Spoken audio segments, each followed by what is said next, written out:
우리 다 같이 사도신경으로 신앙 고백하심으로 4월 24일 새벽 예배를 하나님께 드리겠습니다. 나는 전능하신 아버지 하나님 천지의 창조주를 믿습니다. 나는 그의 유일하신 아들 우리 주 예수 그리스도를 믿습니다. 그는 성령으로 잉태되어 동정녀 마리아에게서 나시고 본디오 빌라도에게 고난을 받아 십자가에 못 박혀 죽으시고 장사된 지 사흘 만에 죽은 자 가운데서 다시 살아나셨으며 하늘에 오르시어 전능하신 아버지 하나님 우편에 앉아 계시다가 거기로부터 살아있는 자와 죽은 자를 심판하러 오십니다. 나는 성령을 믿으며 거룩한 공교회와 성도의 교제와 죄를 용서받는 것과 몸의 부활과 영생을 믿습니다. 아멘.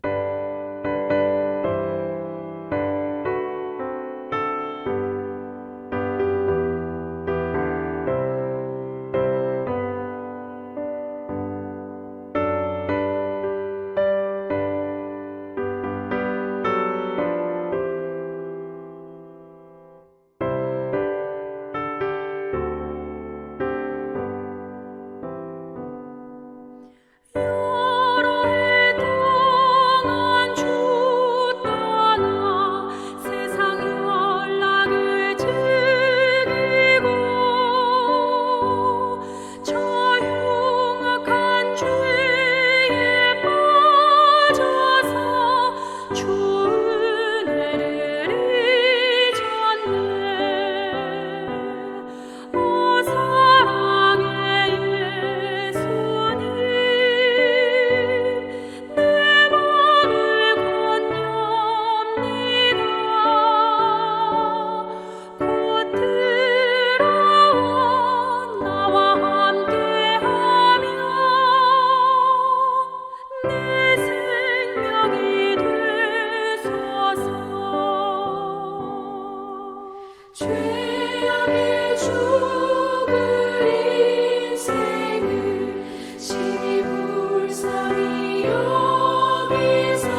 우리에게 주시는 하나님 말씀은 민수기 14장 39절에서 45절입니다. 한 목소리로 봉독합니다. 모세가 이 말로 이스라엘 모든 자손에게 알림해 백성이 크게 슬퍼하여 아침에 일찍이 일어나 산꼭대기로 올라가며 이르되 보소서 우리가 여기 있나이다. 우리가 여호와께서 허락하신 곳으로 올라가리니 우리가 범죄하였음이니이다. 모세가 이르되 너희가 어찌하여 이제 여호와의 명령을 범하느냐. 이 일이 형통하지 못하리라. 여호와께서 너희 중에 계시지 아니하니 올라가지 말라. 너희의 대적 앞에서 패할까 하노라. 아말렉인과 가나안인이 너희 앞에 있으리니 너희가 그 칼에 망하리라. 너희가 여호와를 배반하였으니 여호와께서 너희와 함께하지 아니하시리라 하나 그들이 그래도 산꼭대기로 올라갔고 여호와의 언약궤와 모세는 진영을 떠나지 아니하였더라.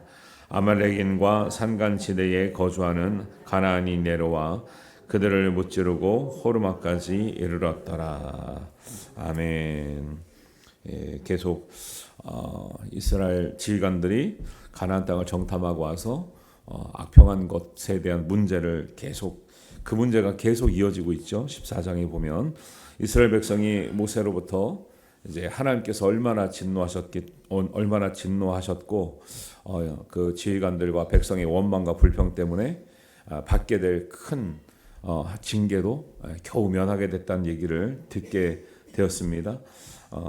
그래서 그것 때문에 지금 세대가 가나안 땅에 들어갈 수가 없고 자녀 세대도 유아들 지금의 유아들만 들어가는데 그들이 곧 들어가는 것이 아니라 정탐한 날에 40일을 하루를 1년씩 계산해서 하나님은 40년을 방황하게 하겠다.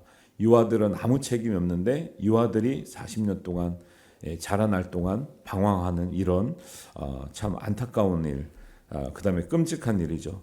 이런 일들이 있을 것이다라는 말을 듣고서야 그제야 비로소 이스라엘 백성이 회개를 했는데요. 이게 회개가 진정한 회개를 했을까요? 지금 당장 자기네들이 고생하는 것 때문에 회개한다고 하는 것 같을까요? 제가 이 얘기를 왜 물어볼까요? 이게 보면 내용을 보니까 진짜 회개한 것 같지가 않다라는 거예요. 왜 그래요? 모세가 올라가래요 말해요. 지금은 이제는 가지 말라 그러는데 또 이제는 또 하지 말라니까 또 굳이 하는 거예요. 이게 순종이라는 게 없어요. 이게 이스라엘 백성이 보면 하라 그럴 때는 안 하다가 이제는 가면 안 된다. 안 된다고 하는데도 굳이 가는 거예요. 이게 진짜 회개를 했는 건가? 회개는 뭐예요? 내 생각을 돌이켜서 하나님의 뜻에 맞춰서 살겠다고 하는 그런 고백과 돌이킴인데 이게 지금 이제 그 슬퍼하면서 이렇게 막 회개하는 것 같은데 정작 하는 행동을 보니까 회개했으면 하나님의 뜻이 무엇인가, 하나님의 방법이 무엇인가를 고민해야 되는데 결국 회개하기 전이나 후나 결국 자기 생각대로 하고 자기 생각대로 안 한다라는 거예요. 네. 참 이게 곤란한 입장인 거죠. 그래서 39절에 보니까 모세가 이 말로 이스라엘 모든 자손에게 알림해 백성이 크게 슬퍼하여 사실은 슬퍼했다고 했지만 슬퍼한 것이지 회개한 게 아니라는 거예요. 이게 행동을 하는 거 보니까 아침에 일찍 일어나 40절 산꼭대기로 올라가며 이르되 올라가란 말도 하지 않는데 스스로 막 올라가는 거예요. 이제는 막 보소서 우리가 여기 있나이다. 우리가 여호와께 허락하신 곳으로 올라가리니 우리가 범죄하였습니다. 이니이다. 범죄했다고 말은 하지만 이미 사실 때가 늦었어요. 하나님이 이미 참을 만큼 참았고 사실은 징계를 하겠다는 것도 모세의 온유한 기도 때문에 거둬들인 이미 사실 지날 만큼 다 지났어요. 그래서 모세가 말하기를 뭐라고 말합니까? 41절에 모세가 이르되 너희가 어찌하여 이제 여호와의 명령을 범하느냐 이 일이 형통하지 못하니라. 이제서는 왜 이제 와서 또 범하느냐 이 얘기를 하는 거죠. 이제야 깨달았냐? 아니면 지금은 왜 또 하나님 말씀 안 듣느냐 이거예요. 범죄했다고 슬퍼하면서 회개했는데 지금은 때가 아닌데 왜 또 그렇게 나서냐 이 얘기를 하는 거죠. 하나님의 시간 개념에 크로노스와 카이노스가 있다고 그랬잖아요. 하나님이 섭리하는 때를 카이로스라고 그래요. 근데 사람에게도 때가 있어요. 근데 그때는 또 카이로스라고 하지 않아요. 에트라고 합니다. 그러니까 하나님의 시간의 개념과 우리의 적절한 때가 단어가 같은 것 같은데 같지가 않아요. 그래서 사람이 정말 언제 해야 되고 말아야 되고 언제 기다려야 되고 행해야 될지 그 모든 때에 대해서 가장 적절하게 비유하는 말씀이 뭐냐면 전도서 3장 1절부터 나오는 모든 사람에게는 모든 때가 있다. 그런 말씀이 나오잖아요. 범사에 기한이 있고 천하 만사에 다 때가 있나니 날 때가 있고 죽을 때가 있으며 심을 때가 있고 심은 것을 뽑을 때가 있으며 죽일 때가 있고 치료할 때가 있으며 헐 때가 있고 세울 때가 있으며 울 때가 있고 웃을 때가 있으며 슬퍼할 때가 있고 춤출 때가 있으며 돌을 던져버릴 때가 있고 돌을 거둘 때가 있으며 안을 때가 있고 않는 일을 멀리할 때가 있으며 찾을 때가 있고 잃을 때가 있으며 지킬 때가 있고 버릴 때가 있으며 찢을 때가 있고 꿰맬 때가 있으며 잠잠할 때가 있고 말할 때가 있으며 사랑할 때가 있고 미워할 때가 있으며 전쟁할 때가 있고 평화할 때가 있느니라. 이게 위대한 말씀이에요. 위대한 말씀. 사람은 때를 잘 기다려야 되고 때를 잘 선택해야 되거든요. 근데 그게 언제인지 몰라요. 사실은 모르기 때문에 기도하는 거예요. 그리고 하나님은 하나님의 때에 우리가 기다리고 선택하고 행하는 것이 정답이라고 말씀하시는 거예요. 믿음은 우리의 때를 우리가 결정하는 것이 아니라 하나님께서 예비하신 때를 인내로 기다려 그 때를 알게 됐을 때 결단하고 나가야 하나님 역사가 이루어지는 줄 믿습니다. 결단하기까지 우리는 언제인지 모르지만 최선을 다해서 사는 것이 신앙이에요. 그러니까 왜 극단적인 종말론을 말하는 사람들이 잘못됐다 말하면 하나님의 때를 알지도 못하는데 안다고 할 뿐만 아니라 그 때를 위해서 성실하게 살게 해야 되는데 그때가 이제 얼마 안 남았으니까 세상 일 다 내려놓고 모여서 기도만 하자. 이렇게 말하는 거는 성경적인 언어가 아니라는 거예요. 성경에는 다 때가 있는데 너희가 알든 모르든 성실하게 최선을 다해서 힘있게 살아가고 소망을 가지고 살아가게 하는 것이 하나님의 말씀인 줄 믿습니다. 그러니까 잘못 가르치고 있기 때문에 종말이 없다라고 말하는 게 아니라 종말에 대해서 잘못 가르치고 있다는 게 문제고 그런 사람의 말을 따라 살면 하나님의 은혜와 하나님의 때가 이루어지지 않는다라는 말씀을 드리고 있는 거죠. 회개도 적절한 때가 있어야 되는 거죠. 회개하기에 가장 적절한 때는 언제일까요? 지금이라니까요. 우리가 잘못한 걸 깨달았을 때 지금 당장 하는 게 회개의 가장 적절한 때예요. 이스라엘이 왜 때를 놓쳤습니까? 이제는 슬퍼하고 범죄한 날 깨달았고 하겠다는데 뭐래요? 안 된다. 지금은 안 된다. 늦었다. 가만히 있어라는 거예요. 근데 이 회개의 때를 모르는 사람은 뭐예요? 회개할 때는 하지 않다가 회개했을지라도 기다려야 될 때는 또 기다리지를 않아요. 이게 항상 할 때나 하지 않을 때나 항상 자기 생각대로 하고 있다라는 거예요. 이게 심각한 문제인 거예요. 예. 하나님의 진노하심보다 한 박자 빨라야 하나님이 용서하시는 거죠. 근데 지금 이게 징계를 받지 않았지만 이거는 이스라엘이 회개해서 징계를 면한 게 아니라 모세의 기도 때문에 면한 거잖아요. 그러니까 실제적으로 회개하지 않은 거죠.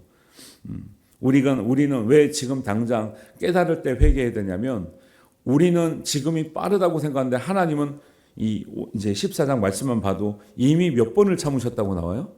이미 10번을 참았고 너희들이 시험하는 것을 내가 참았다고 14장 22절에 말씀하시죠. 이스라엘은 처음 회개한 거예요. 처음 회개도 너무 늦게 한 거죠. 근데 이미 그때는 하나님이 10번 참아 도저히 안 되겠다고 판단하시는 때예요. 왜 지금 당장이냐? 지금 당장 우리는 제일 빨리 하는 것 같은데 하나님은 이미 10번이든 20번이든 참고 계시는 상황일 수 있기 때문에 우리는 회개가 아무리 빠르다 그래도 빠른 회개가 아니라는 것입니다. 그래서 우리가 항상 회개할 것이 있으면 지금 당장이 가장 적절한 때인 줄 믿습니다. 때를 놓친 이스라엘에게 모세가 하나님이 너희 중에 계시지 아니하니 이제 올라가지 말라 그래요. 42절입니다. 여호와께서 너희 중에 계시지 아니하나니 올라가지 말라.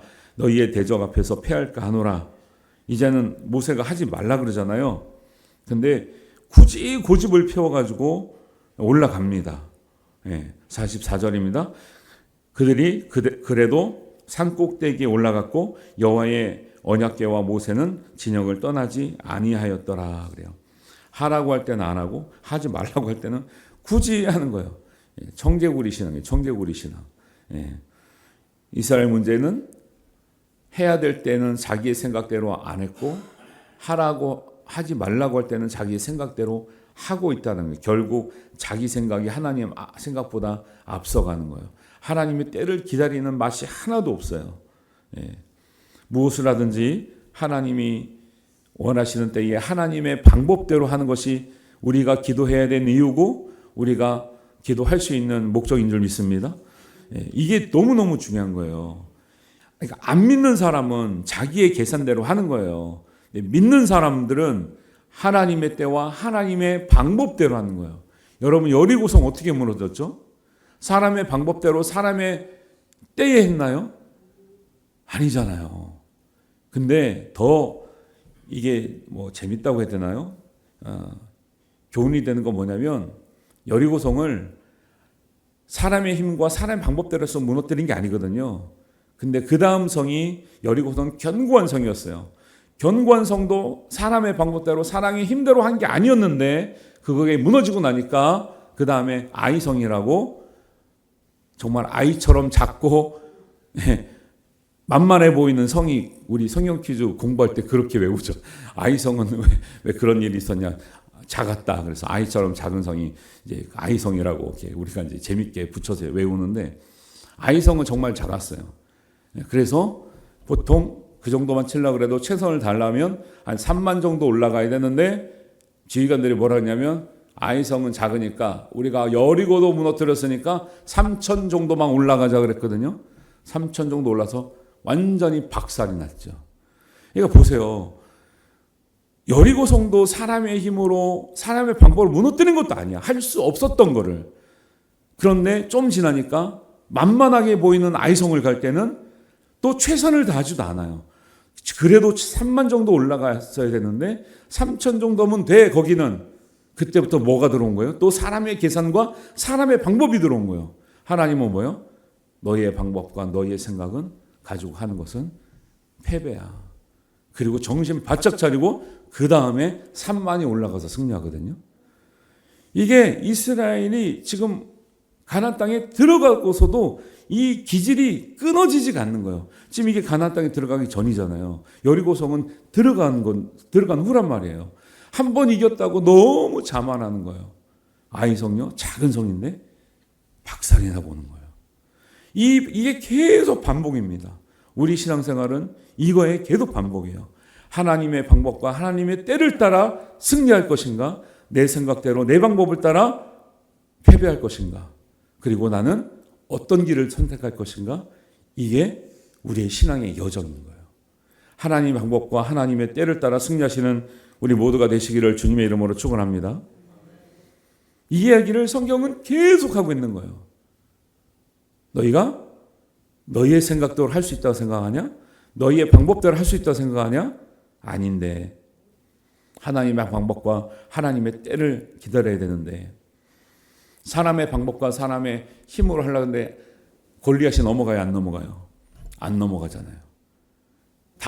어린 다윗이 와서 뭐라 그래요? 전쟁은 하나님께 속한 것이니 그리고 내가 여호와의 이름으로 나아가리라. 그 군대가 못 이기는 골리앗을 어린 소년 다윗이 물맷돌로 이기는 거예요. 이거를 계속 말씀하고 있는 거예요. 그 앞에 다윗이 어렸지만 그 앞에 베냐민 지파 중에 장대한 귀골이 장대하고 잘생기고 탁월했던, 믿음이 신실했던 사울이 있었죠. 그래서 사울이 그 지도력과 또 정말 이렇게 품위도 좋고 해가지고 왕이 됐잖아요. 잘했단 말이에요. 하나님이 쓰시기 때문에. 언제 무너졌어요? 사무엘을 기다리지 않고 전쟁에 나가기 전에 사무엘이 와서 예배 드리고 축도 받고 나가야 되는데 조급한 거죠. 왜? 앞에서 계속 이어온 거예요. 착각하는 거예요. 앞에서 계속 이었기 때문에 이제 사무엘이 없어도 될 것 같은데?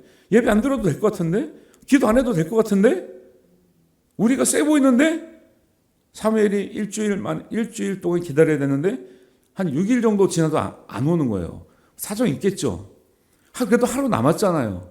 하루를 못 기다리고 나갑니다. 박살나서 오는 거거든요. 그때 전쟁에서 진 것뿐만이 아니라 그때 뭐라면 하나님이 사울을 버렸노라. 하나님이 사울을 버렸다고 했어요. 그때부터 사울에게 악한 영이 와서 괴롭게 하는 거예요. 하나님 말씀이 있고 순종이 있고 하나님 성령이 있을 때는 악한 영이 오지 않습니다. 하나님이 사울을 버리고 나서 하나님의 영이 떠나고 나서 악한 영이 와서 그를 괴롭게 했어요. 그래서 그 다음에 다윗이 와서 수금을 타주고 찬양을 해줄 때 악한 영이 떠나갔다고 그랬어요. 인생이 완전 180도 달라지는 거예요. 뭐 때문에요? 하나님의 방법과 하나님의 때를 기다리는 인생과 기다리지 않는 인생을 성경은 계속 보여주고 있다는 거죠. 우리가 성경을 읽을 때 그런 맥락을 가지고 읽어야 되는데 그냥 단순한 한 번의 사건, 이겼다 졌다 결론이 중요한 게 아니라니까요. 왜 언제 이겼고 언제 졌는가? 어떨 때 이겼고 어떨 때 졌는가? 하나님이 이걸 통해서 무엇을 배우기를 원하시는가? 이걸 깨닫지 못하면 왜 이겼는지도 몰라 이기고 나서. 그러니까 아이성을 그렇게 가는 거죠. 여리고성 이겼다? 이 큰 성도 이길 수 있다? 와, 우리의 힘으로 이겨. 이게 중요하지 않다니까요. 하나님이 함께 하시는 것이 승리의 비결이구나. 우리의 방법대로 이기지 않았구나. 우리의 계획대로 이기지 않았구나. 하나님의 방법대로 이겼구나. 하나님의 때를 따라가니까 이기는구나. 할렐루야. 이게 중요하다니까요, 성경은. 예수님이 병자를 고칠 때도 보세요. 일방적으로 다 똑같이 안 고쳐요. 어떤 사람은 말씀으로, 어떤 사람은 만져주시고, 어떤 사람은 똑같은 상황인데 어떤 사람은 침으로 진흙을 발라주시기도 하고, 어떤 사람은 물에 씻으라기도 하고, 어떤 사람은 말씀으로만 지키고, 어떤 사람은 만나지도 않았는데 고치시고, 어떤 사람은 자기 믿음으로 고치시고, 일방적이지 않다니까요. 그때마다 다 필요한 하나님의 방법과 때가 있는 거예요. 나사로는 죽어서 사흘이나 지났는데 예수님 마르다와 마리아가 무슨 얘기하는 거예요? 예수님께서 빨리 오셨다면 죽지 않았을 터인데 예수님 입장에서는 사흘이 지나서 썩어가는 냄새가 나더라도 예수님께서 그렇게 하셔야 될 필요가 있고 때가 있더라는 거죠. 무조건 빨리 살려내는 게 하나님 뜻이 아니고 사람들이 진짜 죽었구나. 그런데 살려내는 게 하나님 뜻이었다니까요. 그래야 진짜 죽은 자가 살아나는구나를 아는 거예요.